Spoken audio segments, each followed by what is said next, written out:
For Team OG, Kim Chu is their lucky charm in Magpasikat 2024.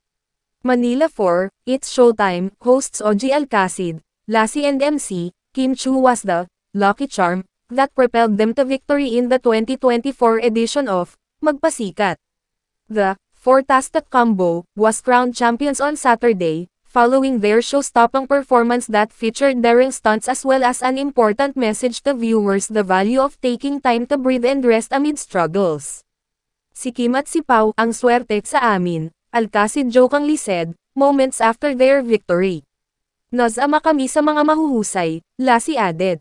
The Chinita Princess, however, stressed the championship was a team effort. Nakakatakot stunts pero sobrang nakakatawa ng team na kaya nakakawala ng pagod. Tamang timpla kami, kaya itong moment na sobrang sarap sa pakiramdam, said Chu, who is part of the winning team for the second year in a row. For Chu, the win was unexpected.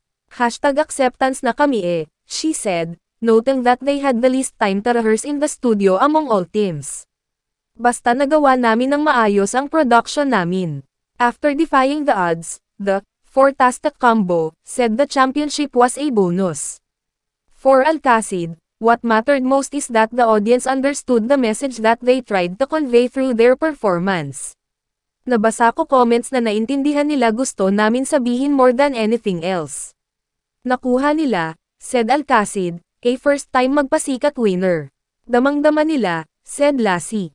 The judges, including Gabby Garcia, Donnie Pangilinan, Alice Dixon, Direk Rory Quintos, and former ABS-CBN President Freddie FMG Garcia, admitted that they had a hard time choosing the top team.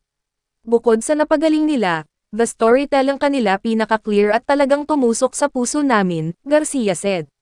The hosts will donate their prize worth ₱300,000 to the efforts of the Angat Buhay Foundation for those affected by Typhoon Christine.